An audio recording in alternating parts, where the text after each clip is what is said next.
আসসালামু আলাইকুম রাহমাতুল্লাহি ওয়া বারাকাতুহু। নাহমাদুহু ওয়া নুসাল্লি আলা রাসূলিহিল কারীম, আম্মা বা'দ। ফাআউযু বিল্লাহি মিনাশ শাইতানির রাজীম। ওয়া মা আনফাকতুম মিন শাইইন ফাহুয়া ইউখলিফুহু ওয়া হুয়া খায়রুর রাযিকিন। সম্মানিত উপস্থিতি, আজকে আমরা 18তম সিয়ামে পৌঁছে গেছি।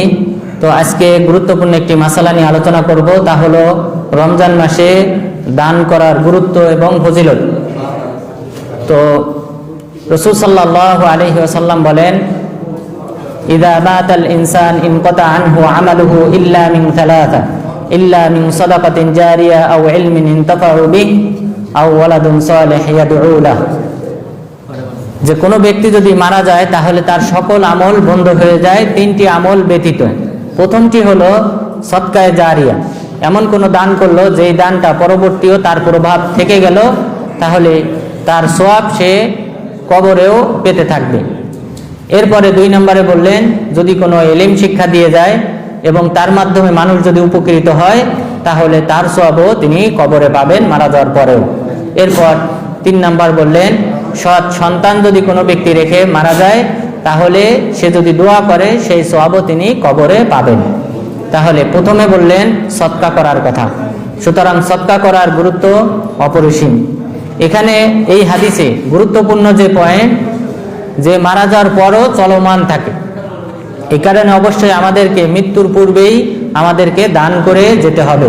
মহান রব্বুল আলামিন আমাদেরকে সেই নির্দেশনাই দিয়েছেন, ওয়া আনফিকু মিম্মা রাযাকনাকুম মিন ক্বাবলি আন ইয়াতিয়া আহাদাকুমুল মাউত ফায়াকুলু রাব্বি লাউলা আখখারতানি ইলা আজালিন করিব ফাআসাদদাকা ওয়া আকুম মিনাস সালিহিন। যে তোমরা দান করো তোমাদের কারো নিকট মৃত্যু আসার পূর্বে। মৃত্যু এসে যাওয়ার পর দান করলে কোনো কাজে আসবে না, বরং তোমরা মৃত্যু আসার পূর্বেই তোমরা দান করো, সদকা করো। যেন কেউ যেন এই কথা না বলে মৃত্যুর সময়, হে আল্লাহ তুমি যদি আমাকে সুযোগ দিতে তাহলে আমি সদকা করতাম, দান করতাম এবং আমি সৎ মানুষের অন্তর্ভুক্ত হতাম। তাহলে এই আয়াতে মহান রব্বুল আলামিন নির্দেশ, কথা বলবেন না কেউ, সবাই কথা বলতেছে। এই প্রতি দার্সে আমাদেরকে বলতে হয় কথা বলবেন না। আলোচনা শুরু হওয়ার পর কোনো কথা বলবেন না। যারা বন্টন করবেন তারা নীরবে বন্টন করবেন। তো এখানে মহান রব্বুল আলামিন বললেন যে তোমরা দান করো, যেন তোমাদেরকে এই আফসোস করতে না হয় যে কারো নিকট মৃত্যু উপস্থিত হওয়ার পর সে বলবে, হে আল্লাহ তুমি আমাকে সুযোগ দান করো যেন আমি সদকা করতে পারি। এই আফসোসটা যেন সে না করে, কারণ ওই সময় কাউকে আর সুযোগ দেওয়া হবে না। এবং সে যেন না বলে, হে আল্লাহ তুমি আমাকে সৎ বান্দাদের অন্তর্ভুক্ত হওয়ার সুযোগ দাও। না, মৃত্যু এসে গেলে তখন আর কোনো প্রকার সুযোগ দেওয়া হবে না, বরং আমাদেরকে দান করলে এর পূর্বেই দান করতে হবে। এবং এই দানটা আপনার সজ্ঞানে, আপনার মৃত্যু উপস্থিত হওয়ার পূর্বে সজ্ঞানে দান করাটা, এটাই হলো শ্রেষ্ঠ দান। আবু হুরায়রা রাদিয়াল্লাহু আনহু তিনি বলেন, জা রাজুলুন ইলান নবী সাল্লাল্লাহু আলাইহি ওয়াসাল্লাম ফাকাল ইয়া রাসূলুল্লাহি আইয়ুস সাদাকাতি আযমু আজরা। এক সাহাবী রাসূল সাল্লাল্লাহু আলাইহি ওয়াসাল্লামের কাছে এসে বললেন, হে আল্লাহর রাসূল কোন সদকা করলে সবচেয়ে বেশি সওয়াব পাওয়া যাবে? তখন তিনি বললেন, আনতা সাদ্দাকা ওয়া আনতা সহিহুন শাহী তাখশাল ফাকর ওয়া তা'মালুল গিনা ওয়ালা তুমহিল হাত্তা তাবলুগাল হুলকুম ফাতাকুল লি ফুলানিন কাযা ওয়া কাযা। যে তুমি সুস্থ থাকা অবস্থায় এবং সম্পদের প্রতি তোমার লোভ থাকা অবস্থায় তুমি যদি দান করো সেটা হলো সর্বশ্রেষ্ঠ দান। এবং তুমি দরিদ্র হয়ে যাওয়ার আশঙ্কা করবে, যে দান করলে আমি দরিদ্র হয়ে যাব, এই আশঙ্কা রয়েছে। এবং পাশাপাশি আমি যদি দান না করি তাহলে আমি ধনী হব, এই আশাও রয়েছে।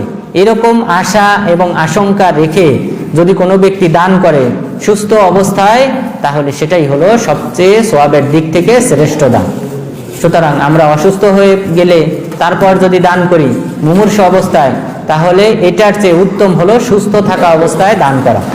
এরপর আপনি দরিদ্র হয়ে যাওয়ার আশঙ্কা রয়েছে, যদি দান করেন আপনার সম্পদ কমে যাওয়ার আশঙ্কা করতেছেন, ওই মুহূর্তে দান করাটা হলো শ্রেষ্ঠ। তাহলে এই অবস্থাতে দান করাটা, মৃত্যুর পূর্বে সুস্থ অবস্থায় দান করাটাই হলো সওয়াবের দিক থেকে শ্রেষ্ঠ। সুতরাং আমাদেরকে এই সুস্থ অবস্থায় দান করতে হবে। আল্লাহ তাআলা যেন আমাদেরকে সেই তৌফিক দান করেন, আমিন। এরপর এই যদি কোনো ব্যক্তি দান করে তাহলে আল্লাহ তাআলা তার এই সম্পদটাকে কমিয়ে দেবেন না, বরং বৃদ্ধি করে দেবেন। মহান রব্বুল আলামিন বলেন, ওমা আনফাকতুম মিন শাইইন ফাহুয়া ইউখলিফু ওয়া হুয়া খায়রুর রাযিকিন। তোমরা যদি কোনো কিছু দান করো তাহলে আল্লাহ তাআলা তার বিনিময় দান করবেন, আর তিনিই হলেন উত্তম রিজিক দানকারী। তো আল্লাহ তাআলা দান করার কারণে আমাদের সম্পদকে কমাবেন না, বরং রাসূল সাল্লাল্লাহু আলাইহি ওয়াসাল্লাম স্পষ্টভাবে বলেছেন মা নাকাসাত সাদাকাতুম মিন মাল। সদকা করার কারণে কোনো সম্পদ কমে যায় না, সদকা করার কারণে কোনো সম্পদ কমে যায় না, বরং আল্লাহ তাআলা এর চেয়ে বহুগুণ বৃদ্ধি করে দেন, বাড়িয়ে দেন। এরপর মহান রব্বুল আলামিন বলেন হাদিসে কুদসি, ইয়া ইবনা আদম আনফিক উনফিক আলাইক। হে আদম সন্তান, তুমি ব্যয় করো, আমি তোমার জন্য ব্যয় করব। অর্থাৎ আল্লাহ তাআলা আপনাকে তার চেয়ে আরো বেশি দান করবেন। আপনি যতটুকু ব্যয় করবেন আপনার রিজিকে, জীবিকায়, আল্লাহ তাআলা এর চেয়ে বেশি বহুগুণ বরকত দান করবেন। সুতরাং সম্পদ কমবে না, বরং এই সম্পদটা আল্লাহ তাআলা বহুগুণ বৃদ্ধি করবেন। রাসূল সাল্লাল্লাহু আলাইহি ওয়াসাল্লাম বলেন, মান তাসাদ্দাকা বিআদলি তামারা, যদি কোনো ব্যক্তি একটা খেজুরের টুকরাও যদি দান করে, মিন কাসবি তাইয়্যিব ওয়া মা ইয়াকবালুল্লাহু ইল্লা তাইয়্যিব, তবে সেটা হালাল উপার্জন থেকে হতে হবে, কেননা আল্লাহ তাআলা হালাল উপার্জন ব্যতীত হারাম উপার্জন গ্রহণ করেন না।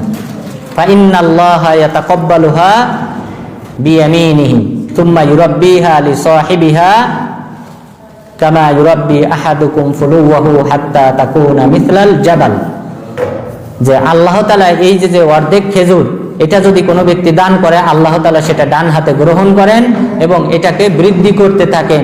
যেমন ভাবে তোমাদের কেউ উটের বাচ্চাকে লালন পালন করে বড় করে, অনুরূপ ভাবে আল্লাহ তাআলা এই অর্ধেক খেজুরের দানটাকে গ্রহণ করে, ডান হাতে গ্রহণ করে বড় করতে থাকেন, হাত্তা তাকুনা মিসলাল জাবাল, এমনকি সেটা পাহাড় সমপরিমাণ হবে। তাহলে আপনি দান করলেন অর্ধেক খেজুর, আল্লাহ তাআলা আপনাকে কিয়ামত দিবসে রিটার্ন দান করবেন একটা বিশাল একটা পাহাড়ের সওয়াবের একটা বিশাল পাহাড়।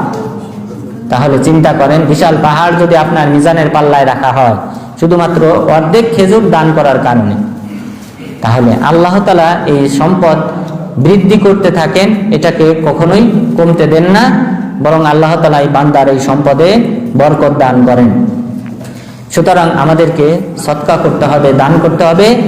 আর এই দান করার ক্ষেত্রে রাসূল সাল্লাল্লাহু আলাইহি ওয়াসাল্লাম বিশাল উপমা স্থাপন করেছেন।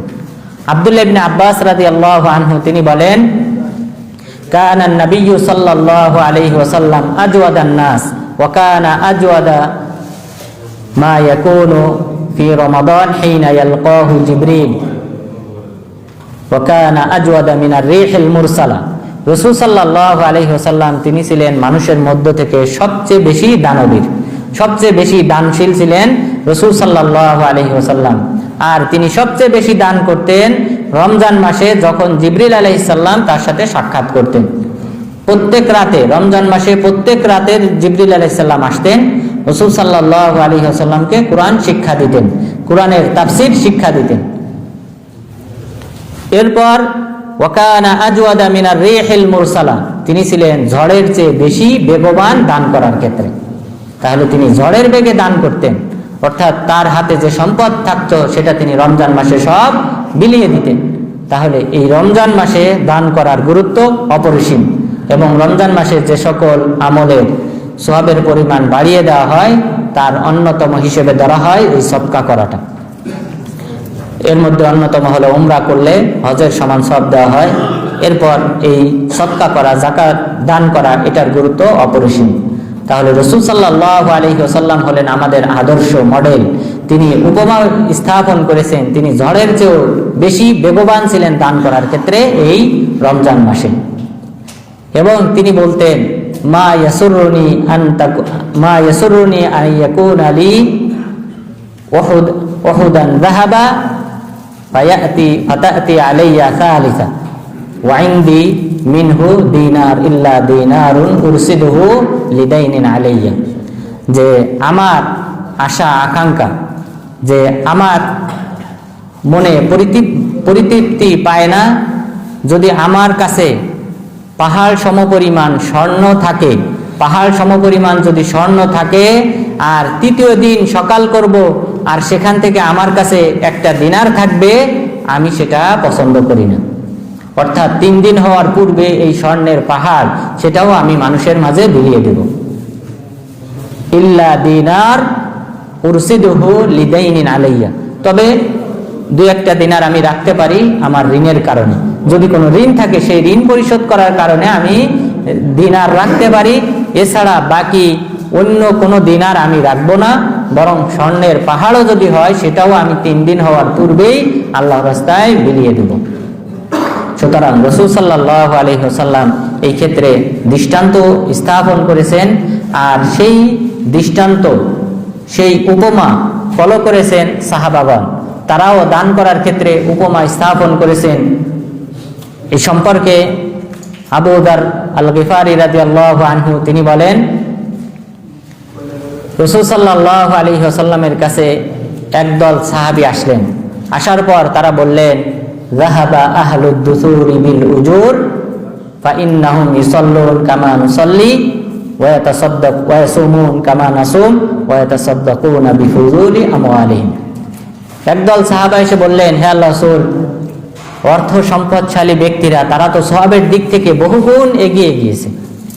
কারণ আমরা সালাত আদায় করি, তারাও সালাত আদায় করে, আমরা সিয়াম পালন করি, তারাও সিয়াম পালন করে, কিন্তু তারা অতিরিক্ত একটা আমল করে, সেটা হলো তাদের অতিরিক্ত সম্পদ আল্লাহর রাস্তায় দান করে। এই দান করার দিক থেকে তারা এগিয়ে গিয়েছে। তো সুতরাং যারা দান করে তারা অবশ্যই অন্যদের তুলনায় বেশি অগ্রগামী সওয়াবের দিক থেকে। আনাস বিন মালিক রাদিয়াল্লাহু আনহু তিনি বলেন যে, কানা আবু তালহা আকসারুল আনসারি আমওয়ালান বিল মাদিনা, যে আনসার সাহাবাদের মধ্য থেকে আবু তালহা রাদিয়াল্লাহু আনহু তিনি ছিলেন মদিনাবাসীর মধ্যে সবচেয়ে বেশি সম্পদশালী। যখন আল্লাহ তাআলা আয়াত অবতীর্ণ করলেন, লান তানালুল বিররা হাত্তা তুনফিকু মিম্মা তুহিব্বুন ওয়া মা তুনফিকু মিন শাইইন ফাইন্নাল্লাহা বিহি আলিম।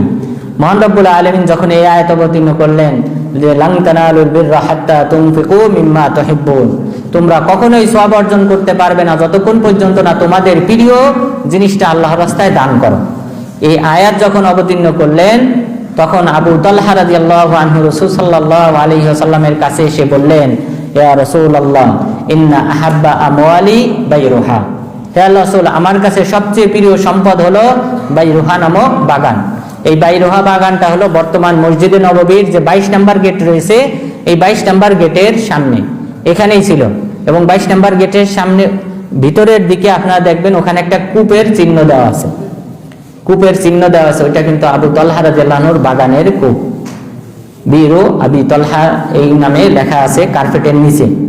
তো এই জায়গায় ওনার ওই বড় বাগানটা ছিল এবং এটাই ছিল তার কাছে সবচেয়ে প্রিয় বাগান। এই বাগানে রাসূল সাল্লাল্লাহু আলাইহি ওয়াসাল্লাম আসতেন এবং এই কূপের মিষ্টি পানি তিনি পান করতেন। এসে তারপর তিনি বললেন, আল্লাহর রাসূল, এটা হলো আমার কাছে সবচেয়ে প্রিয় বাগান এবং এটা আমি আল্লাহর রাস্তায় দান করে দিলাম। ফাদাহা হাইসু শি'ত, আপনি যেভাবে ইচ্ছা সেভাবে এটা মানুষের মাঝে বন্টন করে দেন। তখন রাসূল সাল্লাল্লাহু আলাইহি ওয়াসাল্লাম অত্যন্ত আনন্দিত হলেন। তাহলে সাহাবাগণ এই দান করার ক্ষেত্রে তারা কিন্তু প্রতিযোগিতা করতেন। যেমন ভাবে রাসূল সাল্লাল্লাহু আলাইহি ওয়াসাল্লাম ঝড়ের বেগে রমজান মাসে দান করতেন। সুতরাং এই সকল সাহাবাগণ তারা ছিলেন অগ্রগামী সওয়াবের দিক থেকে। আর আমরা যদি আল্লাহর রাস্তায় দান করি তাহলে আমাদের পাপ সমূহ ক্ষমা হয়। রাসূল সাল্লাল্লাহু আলাইহি ওয়াসাল্লাম বলেন, আস-সাওমু জুন্নাহ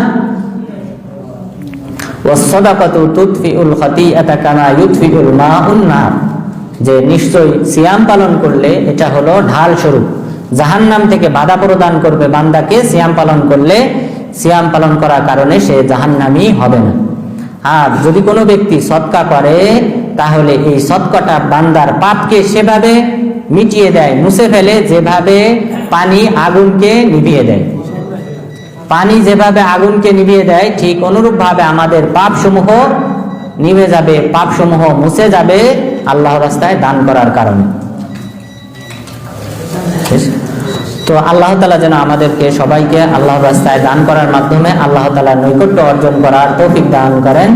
আমিন। ওয়া সাল্লাল্লাহু আলা নাবিয়িনা মুহাম্মদ ওয়া আলা আলিহি ওয়া সাহবিহি আজমাইন। বাকি থাকার কথা তো বুঝলেন, হয়ে গেছে।